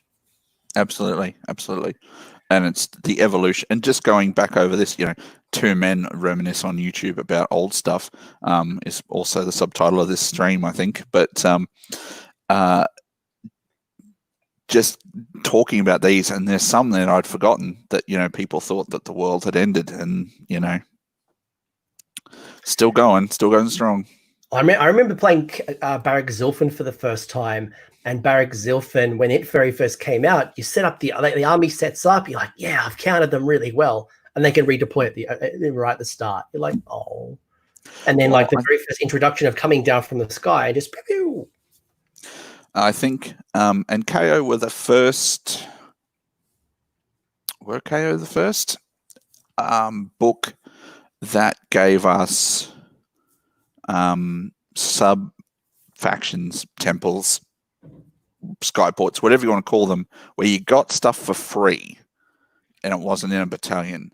I think so. I believe they were, because. Previously you'd had Null Root or you'd had the Stormcast Chambers, but you bought those as battalions. Yeah. You paid points for them. And I think Caradron were the first ones where you got that stuff for free. And I think that the effects of that still ripple through the game, because you really notice it in books that don't have it. Gits, things like that. Seraphon was one of the very first books in Age of Sigmar, and they've only just gotten an update. And look how different the power levels are. Go back 6 months ago, and no one's talking about Seraphon. They're a fun narrative lols list. Now they are burninating the peasants. They are destroying your hopes and your dreams. We'll see. We'll see when people start getting stuff on the table properly. I think we'll see what's going to happen. But and now Techless will come and destroy any of your additional dreams. A couple of other ones that I had, I mentioned the unmovable teleporting liberators that came from the sky straight into combat, tied up your army, and just made you cry. Zigzagged in your stuff. Yeah. Speaking of zigzagging, your Vanguard wings, so having a whole bunch of teleporting, Stormcasts that would move around the board and just shoot you along the way. Your 27 Skyfires is coming around the board, resummoning from your disc hero. And then the Thricefall Battalion, when we had 3 Great Unclean runs running around, just absolutely causing Plague Wind nightmares, and just these 3 big fat dudes. You just couldn't move. They were just really tough. Yeah, that was pretty cool. So, and obviously we're reminiscing, but I guess what I'm trying to say here is that, what goes around comes around. Your army might not be strong today, but in 3 months' time, 6 months' time, 12 months' time, what old becomes new. And, legions of Nagash players, one day you will get that updated book, and it will be, you guys will be haunting your opponents again soon. And much like the Seraphon players, you will be rewarded for your patience. So, yep. I'm waiting for the day when our book has sub-factions rather than 4 different allegiances. Yeah, I know Dick is, super keen for Soulblight to get some love. Yep. Yeah.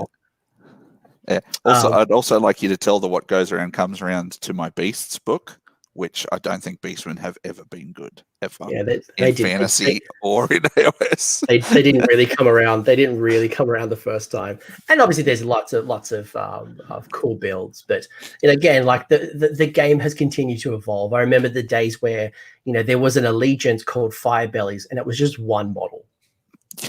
Yeah, I don't miss that when it was like when they took the armies and then exploded them into all these sub-factions that didn't interact with anybody.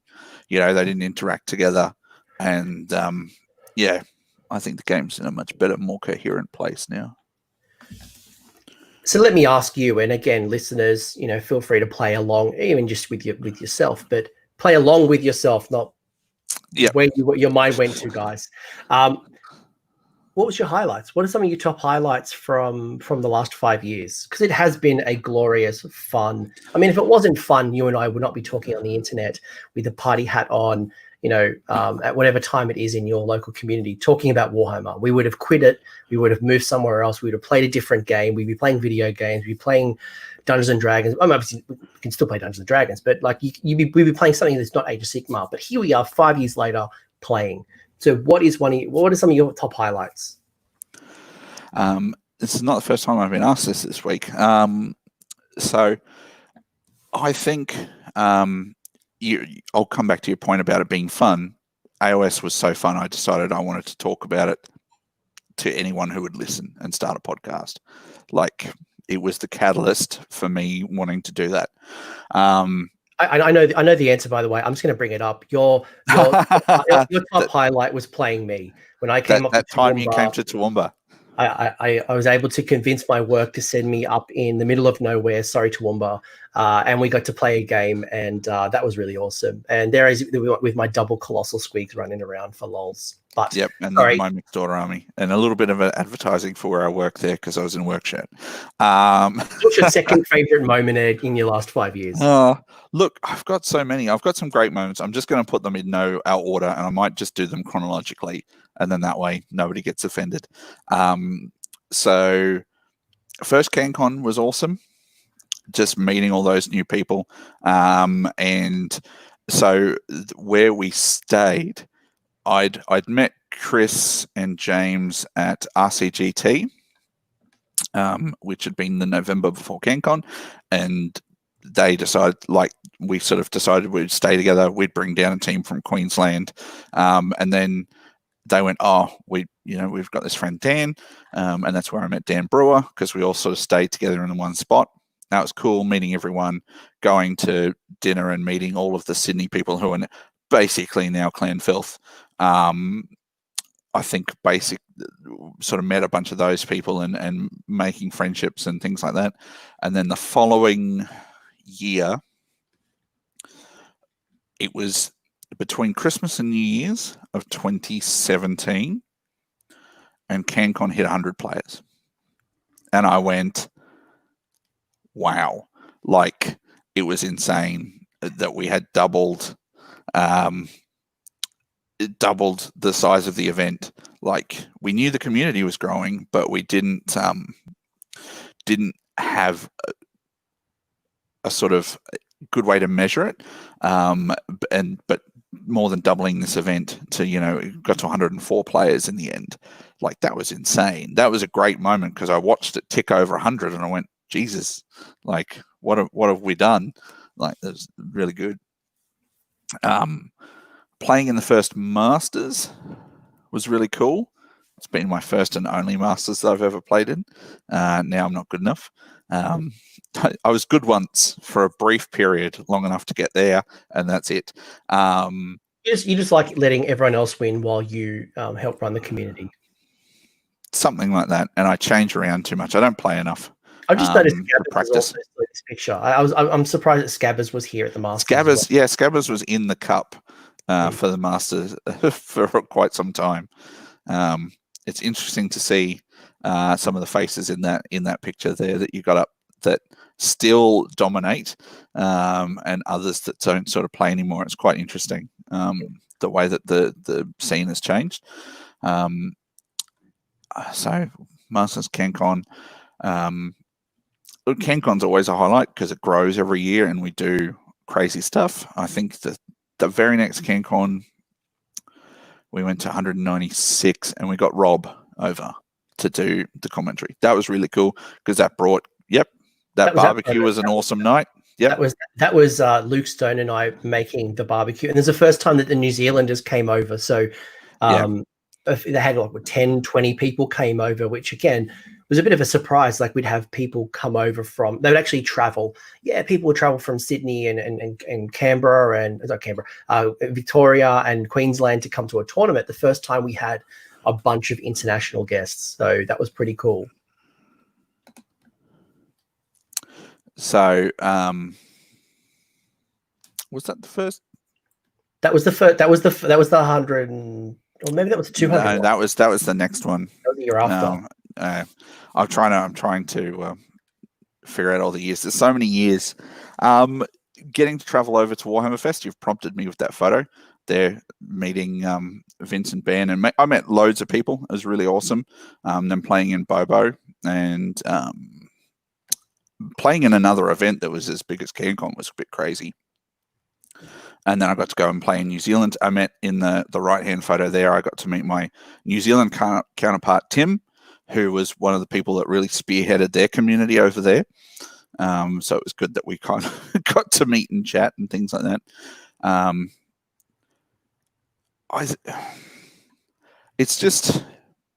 It's been 4-5 years of meeting lots of awesome people and hanging out and chatting, and every event I meet new people, talk to new people, and just have a ton of fun. Like, I'm done on highlights. There's too many, but it's basically I'll bring up a few, and that might give you an opportunity to think of any more. And again, I'd love to hear what people in the chat are, or, post it in the comment section later what your favorite moments are. But, a couple of ones that come to mind was, I mentioned I got to play on Warhammer TV. I do mention this on the Priority Roll podcast that's coming up later on. But, I got to play Dan from the Priority Roll game 1 on Warhammer TV. And this was great for me, one, because an Australian had never won on Warhammer TV at the time. There was only one who played at that stage, and that was Travis. Travis had brought his Sylvaneth over at South Coast GT. He didn't win that one, but I actually was the first Australian to win on Warhammer TV against Dan's Clan Pestilence. It was an absolute blast of a game. And this was actually the catalyst of why I set up this channel. I was so enthused from my experience being across, meeting the likes of, Martin from Warhammer TV, the likes of, Steve Wren and Ben Curry and Mark from the Bad Dice, or formerly from the Bad Dice, that I wanted to start my little channel. And, this was a catalyst moment for me. The invitation to the Masters, this was just awesome to be a part of the Masters. From that moment, and when I started the channel, I wanted to scale back a little bit from the super competitive focus that I was at that stage. And that's why the year after, it was awesome to be a part of the live stream broadcast of the Australian Masters and, talking to people on the internet. It was just an absolute dream.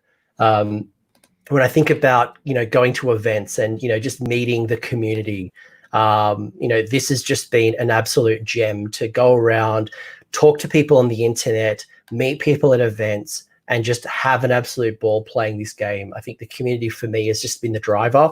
I think of things like CanCon and, the last CanCon, I've always been a gamer first, never been focused on painting and hobby. But, walking away with a trophy at CanCon for coolest army, and even when I look at my Gloomspite kits, the level of hobby that I've done, I'm really proud of. And even something simple as playing at Warhammer at Nottingham, playing at Warhammer World, playing with one of my oldest friends.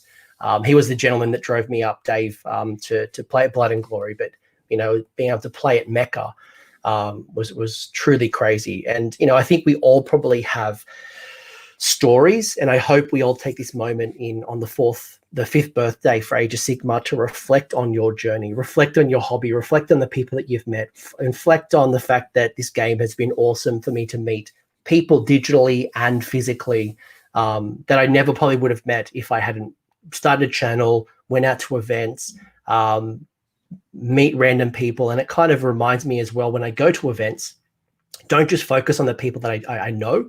Yes, I might see people like, hey, it's been such a long time, but there's all these other cool cats that I haven't met yet that I would do want to introduce myself or say hello or comment on how cool their army is and start fostering those relationships. For me, that's some of my highlights. Clint, anything else you'd want to add? Yeah, well, you sort of touched on it there.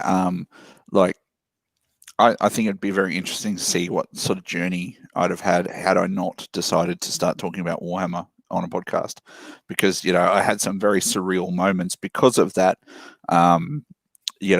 I think the first RCGT I went to, the first RCGT, which Chris and James came up to, he said at one point, it's really weird hearing you talk because normally I'm listening to you on my headphones, but you're in the room. And that was a bizarre moment. I'll never forget it because it was just odd. And then another moment, I was playing in an event and I had my double Mongols and I had them named. I had Rocky and Tesco. Tesco was the one that was eating the horse, and English people will sort of get that joke. And somebody came up and said, oh, which one's this? Is this Rocky or Tesco? I'd never met this guy before. I'd obviously talked about the Mongols on the podcast, and he came over and he wanted to know which one was which and what I was playing with. And that was a really cool moment because we then started a conversation because he'd been listening to stuff that I'd sort of talked about. And I don't think I'd have had the opportunity to meet as many people or to do as much had I not decided to talk about Warhammer much to my wife's annoyance. Apparently, I asked if I could have a podcast. She said no.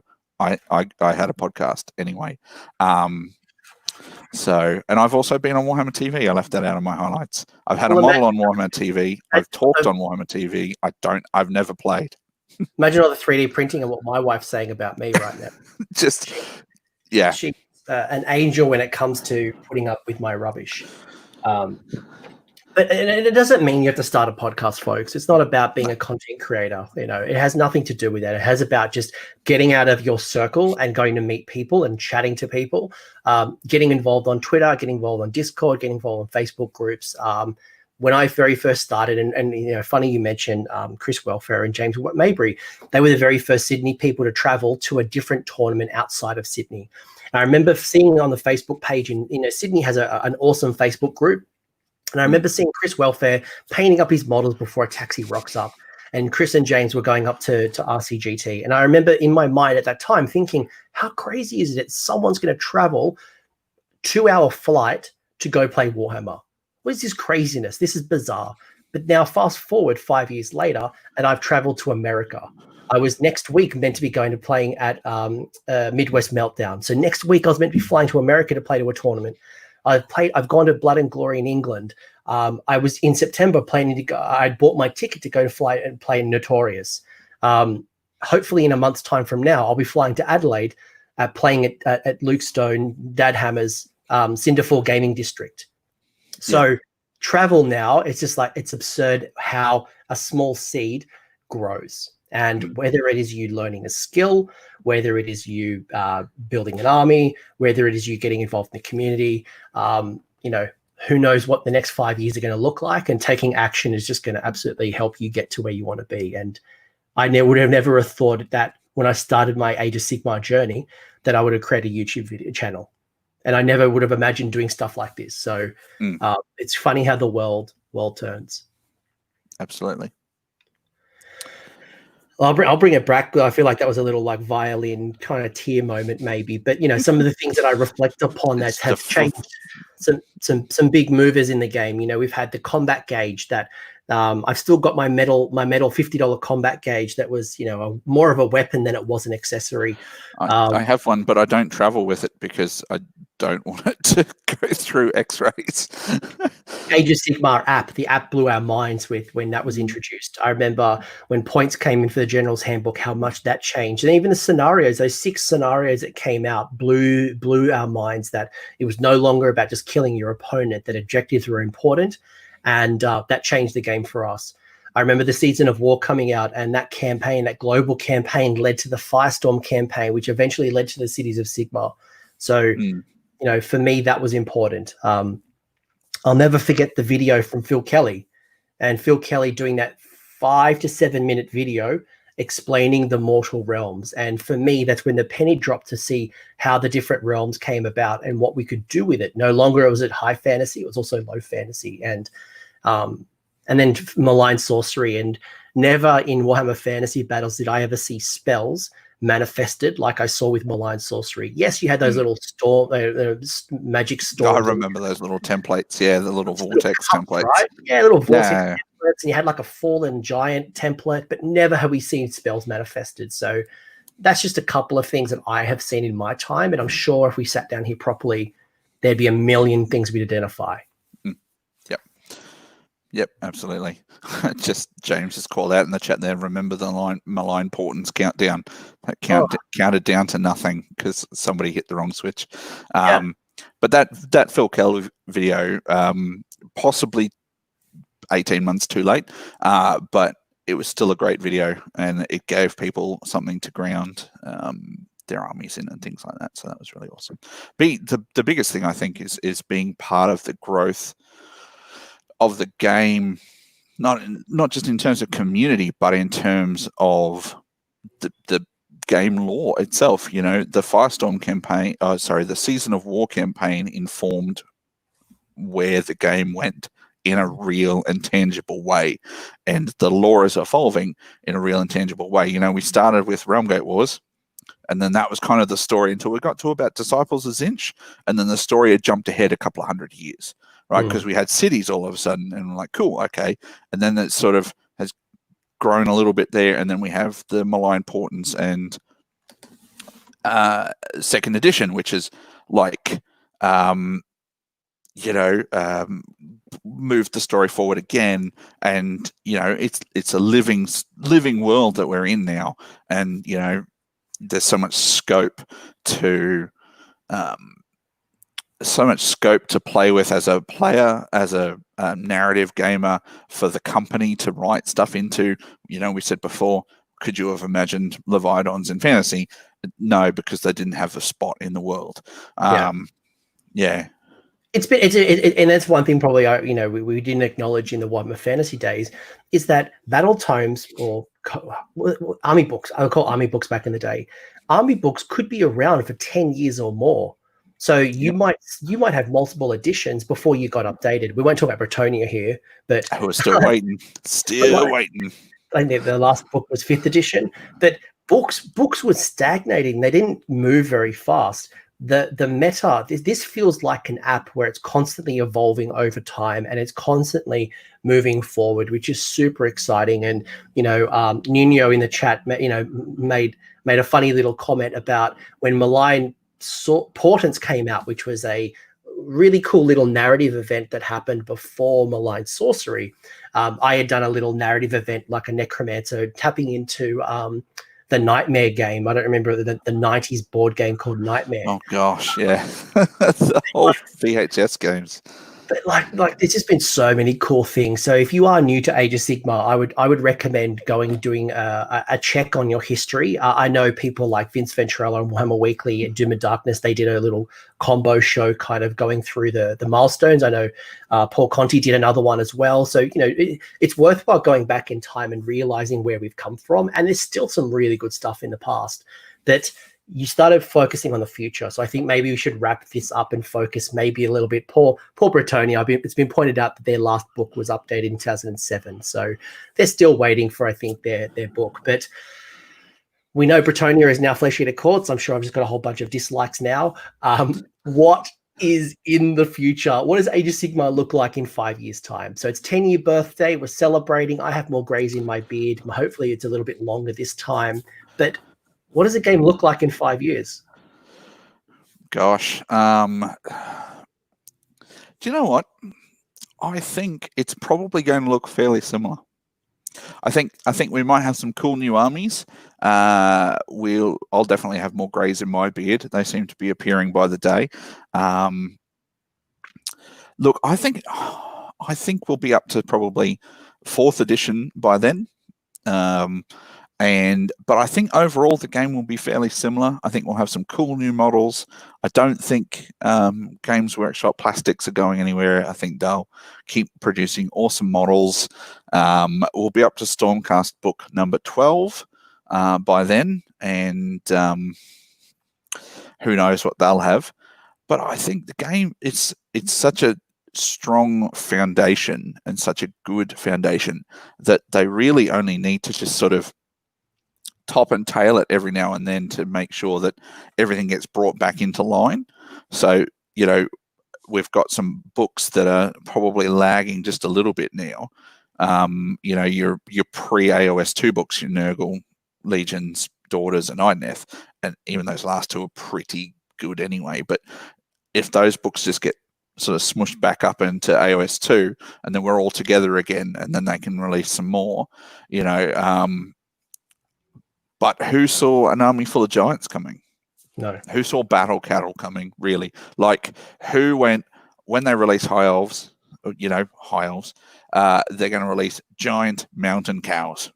Who saw that coming, right? So there's so much scope.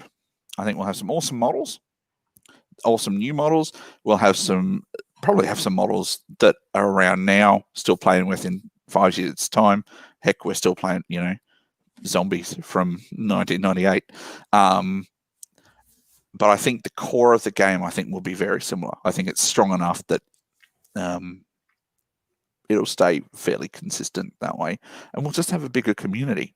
I think game will continue to grow. It'll be full of awesome people, just as it is now. It just be more awesome people. I think because the community is going to grow so much, like some of the predictions I'm going to make is that we're going to see more variance in the events. I think we're going to see more teams events. We're going to see more doubles events. I think we're going to see more narrative events.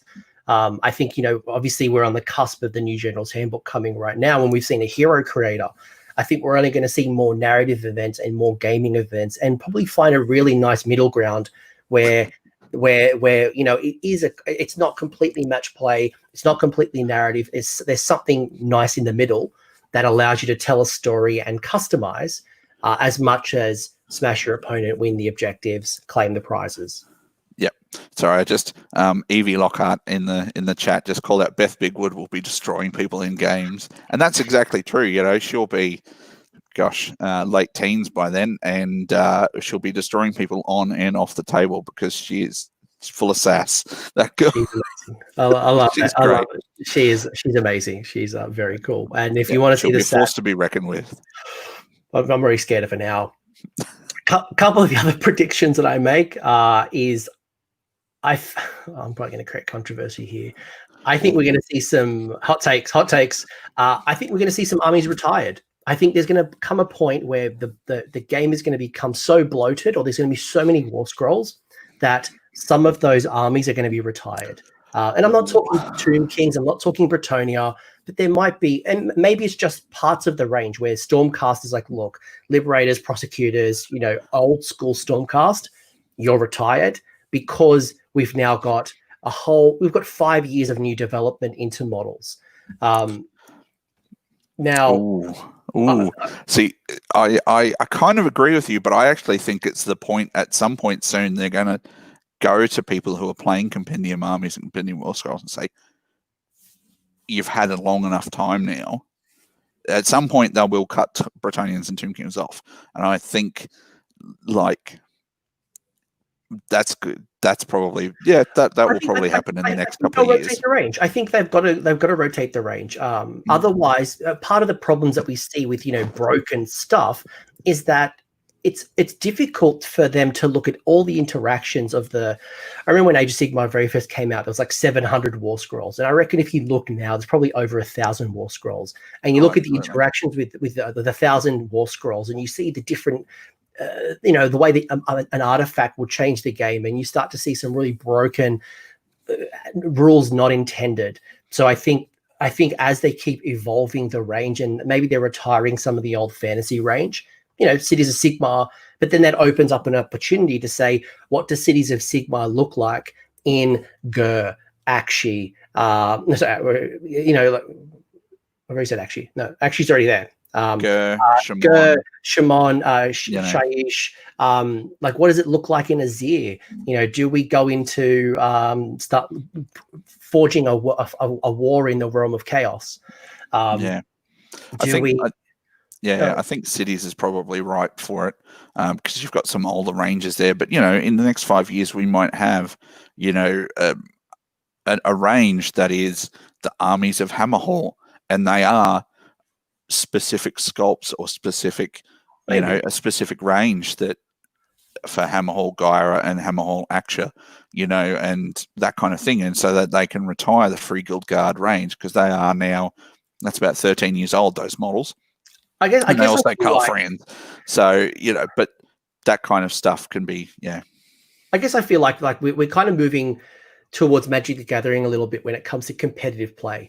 And when you look at Magic Gathering's system, they've got a couple of, I know people in tournaments have talked about this a lot over time.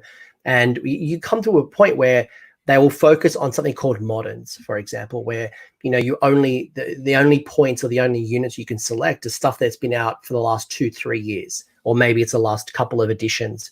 And then you've also have like Legacy and Legends events that will have all of the cards. So you might see the community get to a point where you have, you know, a tournament or an event that only allows you to have stuff that's been released in the last 5 years. But like, do I want that? I don't know, but I want people to play with their toys. But I think it's going to come to a point where as we bring out Gargants, when we bring out what the new Dark Elves are going to look like through Malarian, what does Tyrion's Elves look like? You know, are we going to get any more Dwarves? Are we going to get any, you know, more humans? Are we going to get any more chaos? And when we start tapping into all of this stuff, there's going to come a point where there's too many models. How do you manage it? And I think, quite possibly.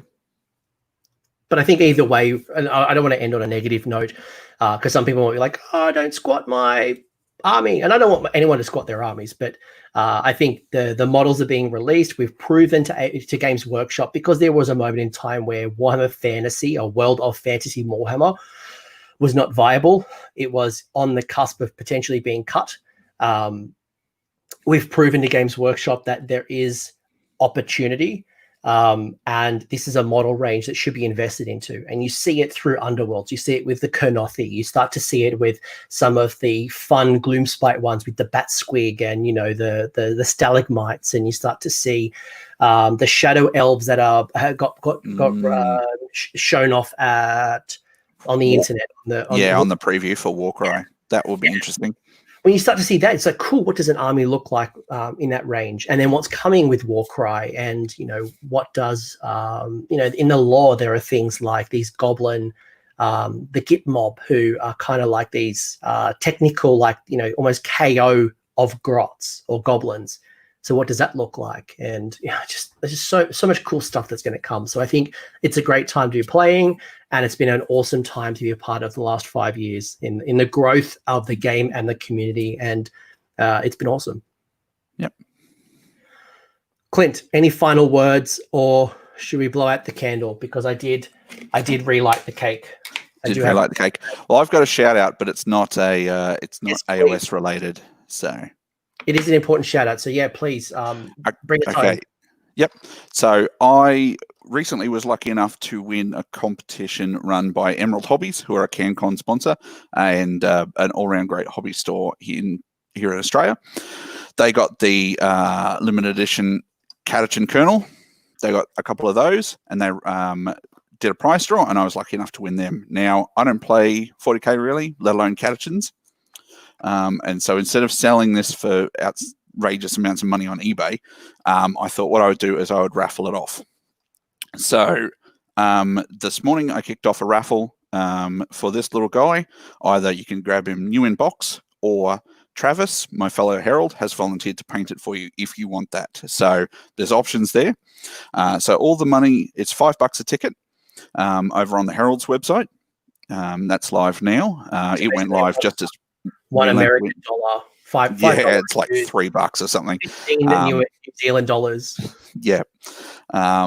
So, and all the funds going from that are going to Autism Awareness Australia. So that's an important cause to me. My son is autistic, and we have lots of friends who have kids on the autism spectrum and things like that. So it's an important cause to me. And so basically raising some money with this cool model rather than sell it off, and you could win, I don't know how many of these there are. There's a couple of thousand in the world, but you could have one for your very own, either new in box like this because you want to paint it up, or Travis can apply one of his award-winning paint jobs on it for you as well. And we'll post that anywhere in the world.